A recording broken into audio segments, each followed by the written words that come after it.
Alright guys, how's it going? This is going to be another attempt I'm doing because fun fact, if you ever want to try having a successful YouTube career, they will not allow you to post videos longer than 15 minutes unless you're verified. So that's super cool. Also, apologies if you can hear any dogs barking in the background. There's currently 4 downstairs and there's a cat that doesn't understand that it should not go mess with them. So hopefully it won't pick up on that, but without further ado, let's get into it. So, this video will specifically talk about the thermocouples, the covered and uncovered. Something of importance is that these are first order systems, so we're going to expect some kind of exponential response, right? So your .csv will have 2 columns of data. There will be a time and a voltage. So when you're first getting into it, it'll look something like this. So essentially, you'll make this graph. You can see that we have a nice plateau, then it drops, and then if the data set went further out, you'll see this for the uncovered more than the covered. You'll see another plateau here. Some people have a sudden drop, and then it starts to become exponential. To those people, I say use someone else's data if it's available. Use your partner's. Otherwise, email me. We'll try to figure something out if you can't use anyone else's. What else? That's it for now. So let's talk about how to analyze this. So first things first, you need to find your exponential decay, right? Where does it start? So for here, I basically look at your voltage column, and we're going to see where it starts changing. So we see 3.66, 3.67. I see 3.68 occasionally. Still going. Okay, so now we see it start decreasing. So let's rock back up a little bit. 3.66. Okay, so looks like it's about 2800. Let's keep going. So we can see the values start to slowly increase. Okay, so it looks like it could be around 2800, 2900. Okay, so we'll say you could pick 2900. Doesn't really matter too much. It'll bounce around this area. I chose 2865, whatever. Make sure you write down the time. These two values matter a whole lot. Same thing with the end of transients. For this one, it doesn't reach steady state exactly. Like there's no plateau that I can evaluate, so I just chose the last data point. Something else to note is that your room temperature voltage will be the average from the start of your data to essentially the start of your transients. So you could just take the average function. That's what I did here. Your ice temperature voltage will be the average of whatever values it levels out to, or your last one. Something of note, this will be your V naught, this will be your V infinity. Cool. Alright, so now let's just truncate our data set to be just the transient portion, and that's what it looks like. That's great.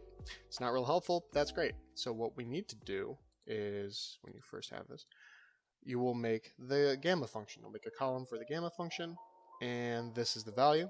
So V times T, so the value of your voltage column minus whatever it levels out to, and then you'll have V naught minus V infinity.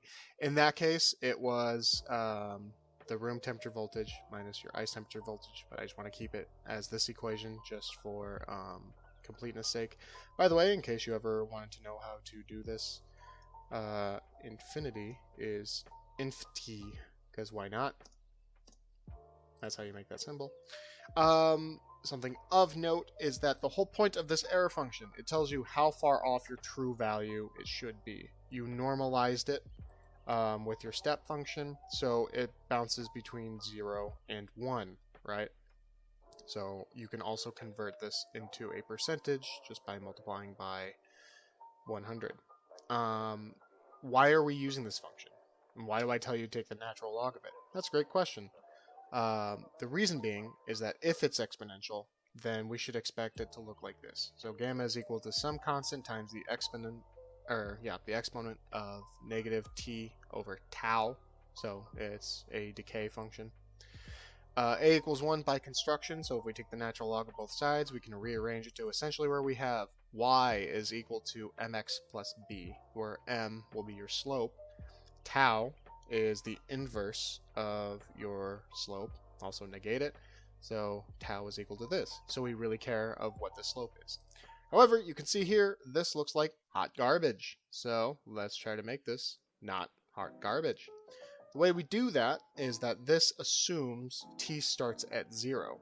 You could see with our original data set that we did not start at t equals 0. So what we're going to have to do is offset the time by whatever the start of our transients is. So here is that cell value, here's that time.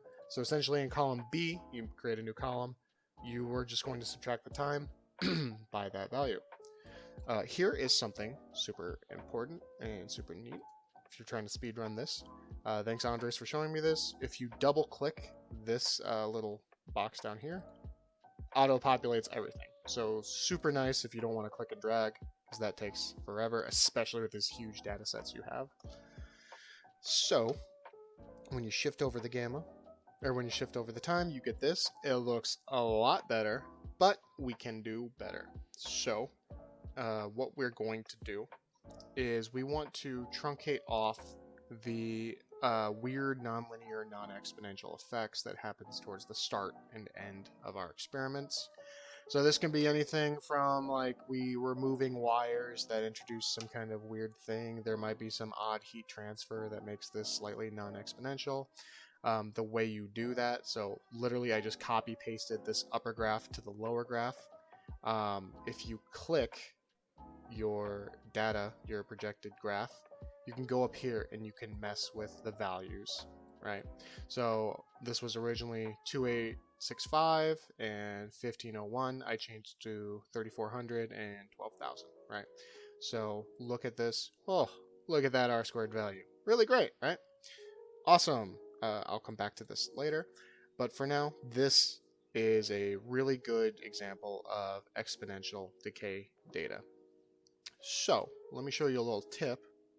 Say you want to know the slope and you want to know the uncertainty in that slope to get your standard deviation for your experimental values. What you could do is use the minus function. So for a 2 by 2, highlight that 2 by 2 cell. You're going to type in equal linus.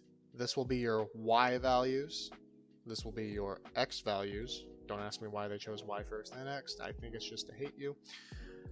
Make sure this is false. If you do true, it will just assume some random y-intercept. We want to force it to be 0 based on that equation that I showed you before. And then we want extended statistics, so make sure that's true. And this is really important. Hit Control, Shift, and then Enter. And top left corner will be your slope. Here is your standard deviation and your slope. Here's your y-intercept and your standard deviation and your y-intercept. It's not applicable because, well, we forced it to be 0, so there should not be any uncertainty. If you want to find now your standard deviation and your experimental tau, what you need to understand is tau is a function of that slope. So you're going to take a derivative with respect to slope, multiplied by the uncertainty in the slope. You're going to square it, take the square root of that, and that will give you your standard deviation. Pretty great. That about covers... Oh, here's something important too. 95% time. Let's say you're a researcher. You want to have some equipment that gives you good data. Maybe you have something that fluctuates wildly, and those fluctuations you actually care about. You want to see it. So you're going to need, say, a thermometer that can pick it up within that time accurately.